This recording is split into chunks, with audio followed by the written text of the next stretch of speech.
Assalamualaikum warahmatullahi wabarakatuh. Salam olahraga. Salam olahraga. Hai. Gimana sahabat-sahabat PJOK semuanya yang ada di Kecamatan Sukajadi, yang ada di Kota Bandung? Ketemu lagi di acara kita podcast Ngabring Ngariung Bari Sering. Ya. Oke sahabat semua, kali ini kita telah mengundang narasumber. Beliau adalah legend KKG PJOK Sukajadi, guru PJOK Sukajadi, yang sekarang alhamdulillah sudah menjadi diberi kepercayaan sebagai kepala sekolah di SD Dwi Kora. Nah, pengen tahu apa sih, kenapa bisa seperti itu? Apa saja keaktifannya? Kita gali informasi beliau dari pengalaman-pengalaman beliau dan ilmu-ilmu beliau. Mudah-mudahan bisa bermanfaat buat kita semua. Oke? Amin. Siapa sih beliau ini? Nah, yang sudah ada di samping kita, beliau nama lengkapnya yaitu Pak Dian Supriyatna SPD. Nama panggilannya Dian, siapa, Pak? Dian. Nama panggilannya Pak Dian. Bapak apa abah atau apa? Bapak. Anak-anak manggilnya Bapak. Bapak. Kalau sama sahabat-sahabat semua dipanggilnya apa? Dian. Oh, Dian Aja. Oh, Dian Bapak gede. aja. Dian aja. Tempat tanggal lahir itu di Padang. Wow. Di Lumayan Padang, jauh, Padang. Padang, tanggal 24 April 1964. Beliau ini pernah sekolah di mana saja? SDN Sukagali 5.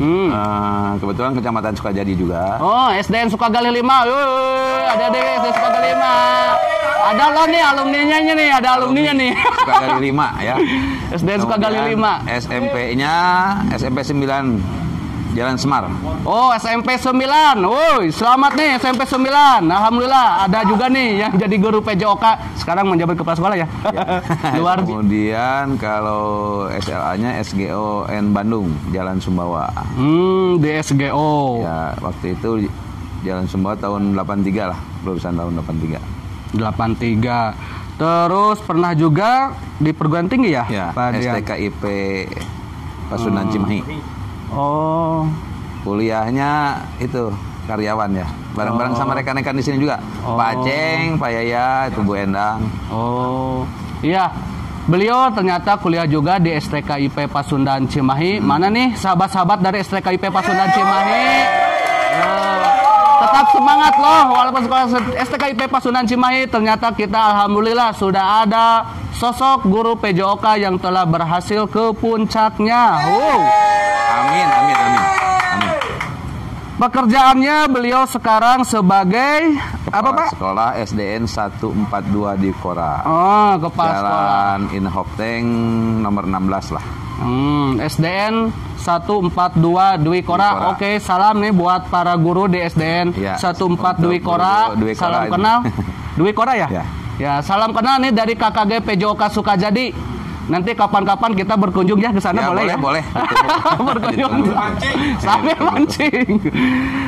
Nama istri, ngomong-ngomong nama istrinya Bu Anti Nopianti. Jumlah anaknya 4 ya, 4 dari ya 2 perusahaan.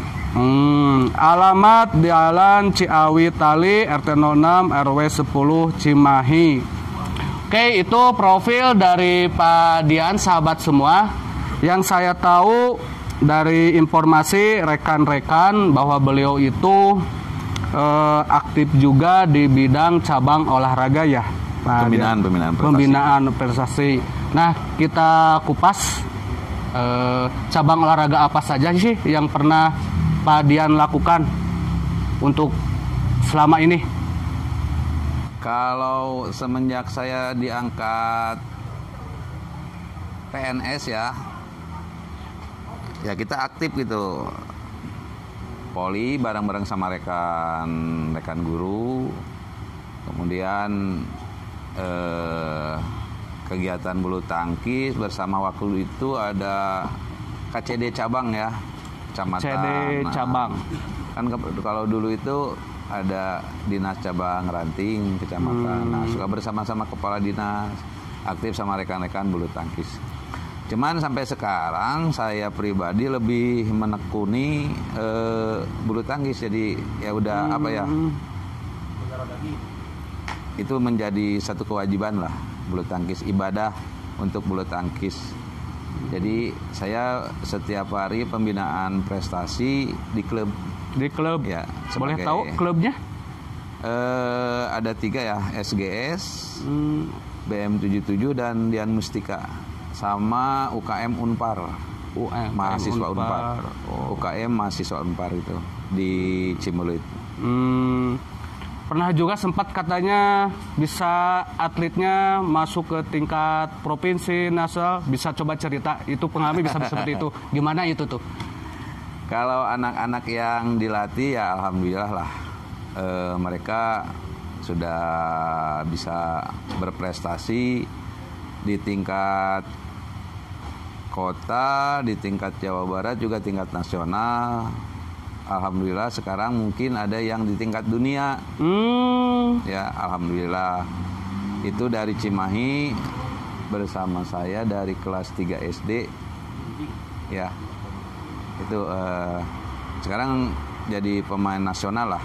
Jadi kemudian menduduki ranking 67 dunia lah sekarang. Oh gitu ya. Ya alhamdulillah lah. Jadi kita ibadah untuk nusa dan bangsa, mengharumkan nusa dan bangsa. Sebagai guru PJOK itu ya khususnya di bidang olahraga, saya lebih menekuni bulu tangkis. Bulu tangkis, emang itu udah favorit ya? Udah Ya. hobi? Ya udah pokoknya harus untuk bulu tangkis lah. Udah nyawanya nyawanya sudah mulai bulu tangkis ini sebanyak nih. Itu kenangan dong buat Dian.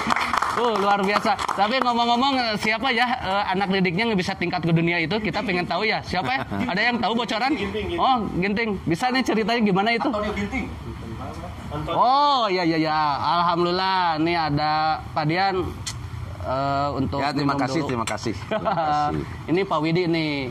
Beliau guru PJOK juga, Ya, generasi muda di Sukajadi. generasi muda ya sekarang. Saya iya. juga banyak yang nggak kenal. Makasih Pak Widi. Silakan Pak. Ya, terima kasih. Yang untuk tingkat dunia itu kebetulan dia juga kelahiran Cimahi ya. Ketemu saya itu dia dari kelas 3 SD. Tapi ya di samping dengan saya, dengan yang lainnya juga seperti dengan PBSI Jawa Barat, kan dia termasuk atlet Jawa Barat akhirnya. Domisilinya Cimahi, ya alhamdulillah sekarang dia sudah menjadi apa ya, tulang punggung. Sekarang Indonesia. Masih aktif. Ya namanya itu Antoni Sinisuka Ginting. Oke. Luar biasa ternyata ya, sahabat semua, para kesepuan kita. Ya sekalian lah minta doanya, mudah-mudahan dia menjadi nomor 1 dunia lah. Amin. Semangat nih buat saudara Ginting. Selamat. Karena gimana pun saya selalu berharap anak-anak itu bisa maju lah ya. Iya betul. Tapi memang di samping dia juga ada beberapa, tapi nggak terlalu jadi pemain nasional juga, seperti Senatria, Depetika, Aelena, Yoga, banyak lah, juga ada 20 ya? orang lah. Luar biasa. Anak-anak yang sudah bisa diterjunkan jadi pemain-pemain nasional. Gitu. Kalau sekarang Pak Dian masih aktif bulu tangkis? Masih. Walaupun Jadi, sudah menjabat kepala sekolah? masih Wow, setiap hari. luar biasa. Jangan salah ini, jadi Dwi Kora pun akan diarahkan di dalam program unggulan prestasi. Kami sekolah Dwi Kora itu sedang merintis program unggulan. Di antaranya saya itu, ya karena bulu tangkis ini ya. Iya. Anak-anak kelas 1 sampai kelas 4 sudah diseleksi dan sudah terjun di pembinaan bulu tangkis. Untuk Dwi Kora ini. Dwi Kora ada untuk program generasi ke depan. Oh, luar biasa. Jadi masuknya itu program unggulan sekolah lah. Alhamdulillah. Nah, kalau di saya ada yang sedang program unggulan Pak, sekarang teman saya, Ya, Pak Cepi. Sibat. Goyang domang, senam.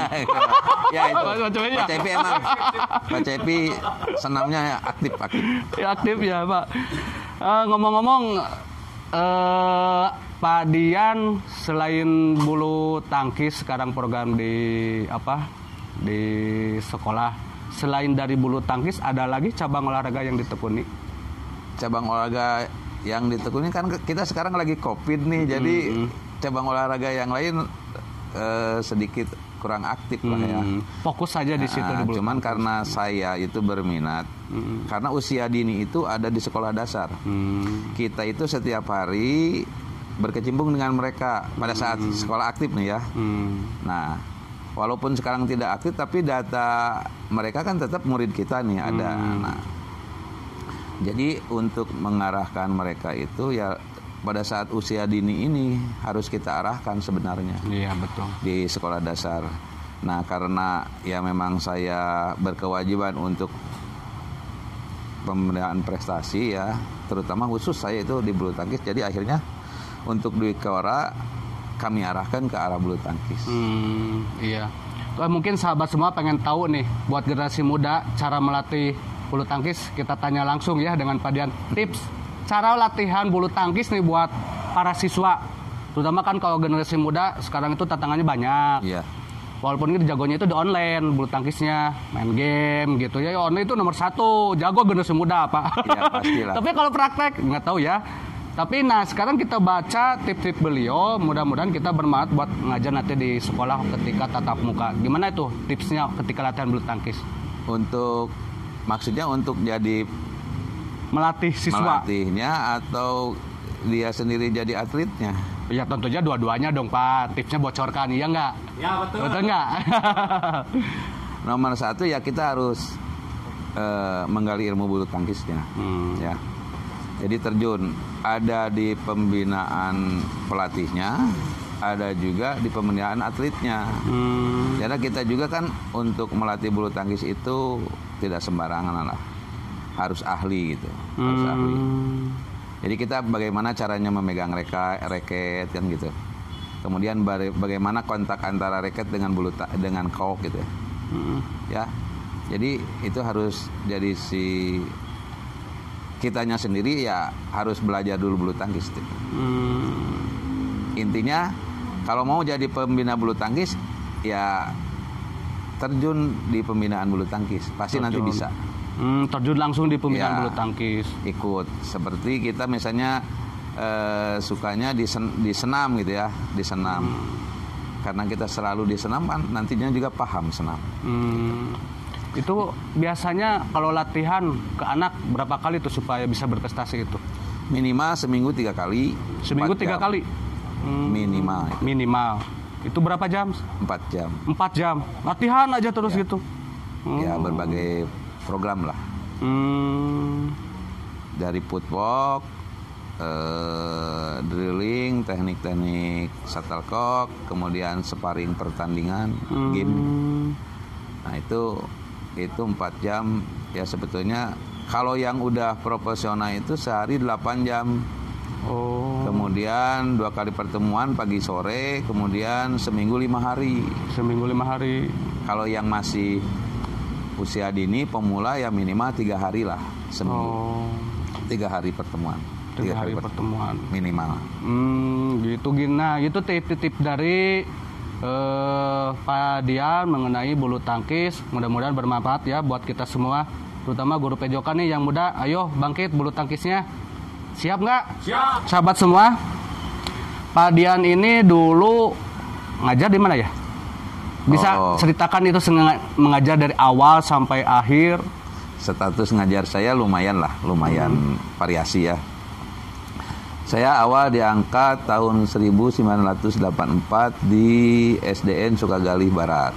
Sukagali Barat. Ada ya? Berarti guru Sukagali Barat sini. Iya, SD Sukagali Sukajadi itu juga. Sukajadi ya? Pak Denny. Oh, Pak Denny Ukasa. Nah, itu rekan seangkatan Pak Denny Ukasa. Oh, Pak Denny. Oh. Kemudian kita pindah ke Sukagali Timur. Sukagali Timur sempat waktu juga. Itu kepala sekolahnya almarhum Pak Beben. Setelah dari Sukagali Timur, saya pindah ke SDN Balong Gede Regol. Oh, sempat juga di Kecamatan Regol. Ya, Kecamatan Regol. Oh, oke, sahabat Pujang Kecamatan Regol. Saya ada yang Kecamatan Regol nih, salam ya. Salam ya, Regol nih. Terus saya sempat di sana. Nah, kemudian bertalian dengan pembinaan, saya harus punya waktu. Akhirnya saya pindah di sini nih. Kemarin Sukajadi. Di Sukajadi lagi, SDN Sukawarna ini. Oh, dulu sempat di sini Sukawarna. Sini, ternyata alumni SDN Sukawarna juga.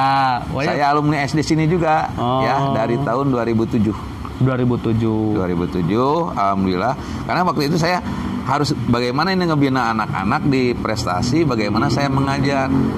Gitu kan di sini pagi terus. Ya, saya ngelatih sore. Jadi saya tahun 2007 akhirnya memutuskan untuk pindah di Sukawarna. Nah, dari Sukawarna ini ya alhamdulillah saya bisa naik menjadi kepala sekolah. Jadi saya dibesarkan oleh Sukawarna juga. Ya. Terima kasih Sukawarna. Hidup Sukawarnanya. Sukawarna. Guru-guru Sukawarna, terima kasih. Nah, itu teman-teman dulu pernah juga Sukawarna ya? Ya, Sukawarna di sini. Diangkat itu waktu jadi kepala sekolah tahun berapa itu, Pak? Baru kemarin tahun 2020. Oh, 2020. Belum 1 tahun. Oh, masih hangat-hangat juga ya.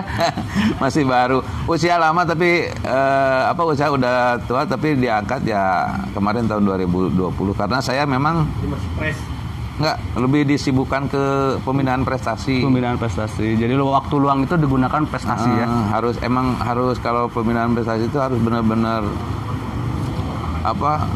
siap mengobrolkan waktu dan tenaga. Jadi kita itu sebagai guru beres mengajar adalah kegiatan ya yang positif yang bisa mengembangkan. Ya, kita kan siang ngajar di sekolah. Kemudian sore kita ngelatih sampai jam 8 malam baru pulang. Itu sampai jam 8 malam? Ya. Jadi kita kan harus benar-benar siap tenaga. Tapi ya emang alhamdulillah ya kerja keras saya pribadi bisa akhirnya ada anak yang menjadi pemain dunia kan. Kita sebagai guru SD itu mustahil lah kalau kita nggak kerja bisa keras. berhasil seperti itu ya. Mustahil. Karena orang lain kan fasilitasnya, pelatihnya juga pelatih pemain dunia. Ya kita kan sebagai guru SD tapi tidak ada yang tidak mampu kalau kita memang mau lah. Emang mau bekerja keras. Pasti Tuhan akan mengabulkan cita-cita saya gitu, cita-cita kita. Tapi ya kita harus mau kerja keras sebagai guru PJOK itu. Sebetulnya kan ada tahapan ya. Mesti kita ketahui juga antara mengajar dengan pembinaan prestasi itu akan beda jenjangnya. Gitu. Kalau kita mengajar di sekolah, kita kan ada aturan kurikulum, batasan-batasan mengajar itu kelas 2 begini gitu. Kalau di pembinaan prestasi itu lebih jauh lagi, jadi artinya kemampuan motoriknya itu harus lebih meningkat lagi gitu. Kalau di pembinaan prestasi. Jadi ya, tapi alhamdulillah saya sebagai, ini bukan mengecilkannya, kita sebagai guru PJOK harus benar-benar punya motivasi yang sangat kuat dan tinggi ya. Pasti mampulah kita misalnya membawa anak saya itu ke arah atlet renang misalnya. Pasti bisa kalau kitanya bersedia meluangkan waktu dan bukan hanya sebulan itu. Bertahun-tahun. Ginting aja ketemu saya itu hampir 10 tahun bareng-bareng sama saya. Oh, cukup lama ya Pak ya? Kelas 3 SD sampai SMA. Dia itu kelas 3-nya itu SD Pandu. Kemudian SMP-nya SMP 1 Kesatriaan. Sampai Negeri 1. Kemudian SMA-nya SMA 4 Kebonjati. Berarti 3 sama SMP 3 hampir 10 tahunan lah. 2012 dia masuk pelatnas. Sebagai guru PJOK itu harus berani meluangkan waktu, mempertahankan motivasi. Jangan hanya cukup ngajar aja. Oh, cukup ngajar aja kan udah selesai gitu ya. Ini para sahabat PJOK ini harus perlu tahu nih.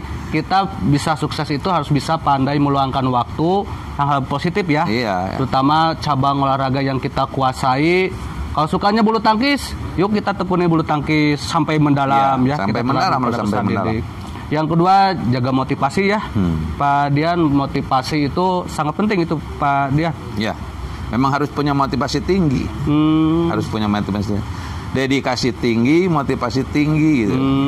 Ya, jadi kita harus memang harus berjuang. Kalau dulu kan pahlawan-pahlawan itu berjuang itu kan mengorbankan jiwa dan raganya, untuk kemudian hartanya, keluarganya.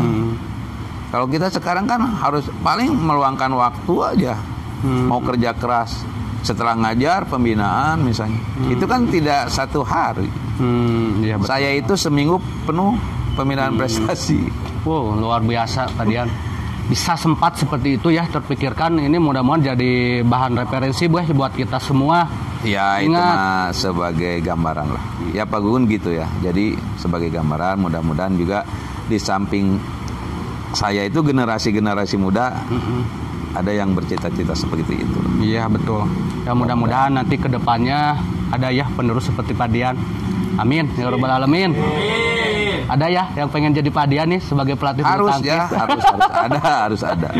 Saya dan siap lah kalau misalnya diperlukan untuk menurunkan ilmu-ilmu kepelatihan tanpa bayaran pun ya siap lah. Alhamdulillah. Wow. Di sini ada loh ya saudara kita yang suka bulu tangkis ya. Di bulu tangkis lah. Ada siapa ada? Oh ini Pak atlet ini. Pak Yopi, ini atlet ini. Atlet. Nah selain dari